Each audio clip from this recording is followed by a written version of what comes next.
Und auch darüber möchte ich sprechen mit Wolfgang Ischinger, Stiftungspräsident der Münchner Sicherheitskonferenz, bei mir im Studio. Willkommen, Herr Ischinger. Welche Auswirkungen wird dieses Attentat, vor allem auch dieses Bild, über das wir gerade mehr gehört haben, auf den Wahlkampf haben? Möglicherweise auch auf den Wahlausgang? Also zunächst einmal fängt ja heute der Parteitag, der Parteikongress der Republikaner an. Da wird ein großes Aufatmen, dass das für den Präsidenten zumindest glimpflich ausgegangen ist, durch die Hallen gehen. Und er wird in noch dramatischerer Weise, als man das bisher erwarten konnte, auf das Schild gehoben werden. Also quasi Märtyrerfigur für die Republikaner. Er wird quasi zum Heiligen erklärt. Nicht?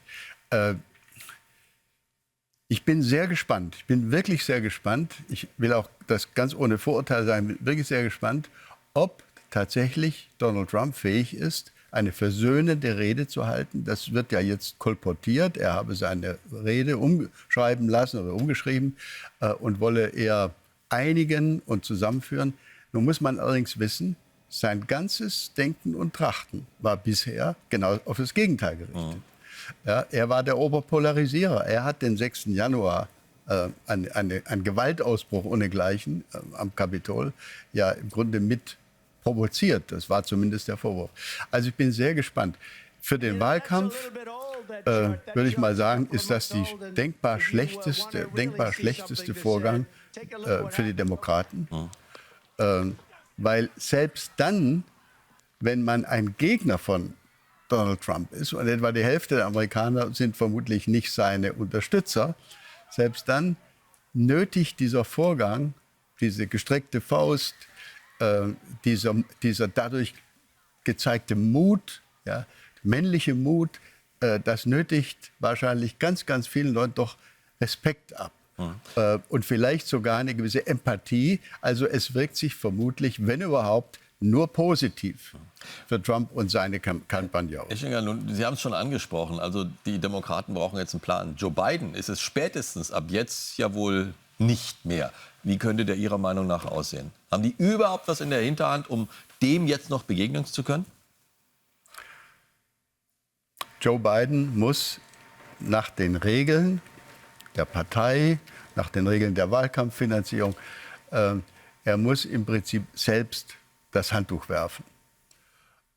Das wird er, so wie ich ihn einschätze, erstens nur sehr, sehr ungern tun wollen, weil er zutiefst davon überzeugt ist, zumindest bisher überzeugt war, dass nur er, wenn überhaupt irgendeiner, dass nur er Trump schlagen kann. Und er hat ihn ja schon mal geschlagen. Das ist das Hauptargument. Es ist kein anderer, der das kann, also muss ich das noch mal machen. Um ihn davon abzubringen, bedarf es, denke ich, hinter den Kulissen eines orchestrierten auf ihn Einredens von Leuten, auf die er hört. Seine beiden demokratischen Vorgänger, der Senator Schumer, der Mehrheitsführer im Senat, vielleicht auch Nancy Pelosi, die sich ja auch schon kritisch geäußert hat zu dem Vorgang. Ob das gelingt, viel Zeit ist nicht mehr.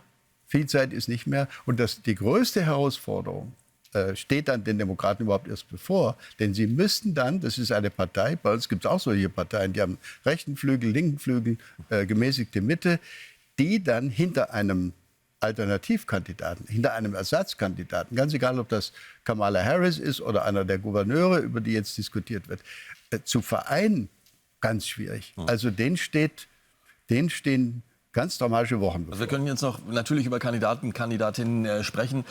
Ich möchte nur eins auch noch mal, Moskau hat sich übrigens, Herr Ischinger, auch gemeldet und hat das Geschehen des Wochenendes wie folgt zusammengefasst. Russland habe, das sagt Peskov, der Sprecher des Kremls, habe immer politische Gewalt verurteilt und abgelehnt. Und dann kommt's, die Gewalt wurde ins Land selbst getragen. Die Demokraten hätten eine Atmosphäre geschaffen, die das Attentat provoziert habe. Was sagen Sie dazu?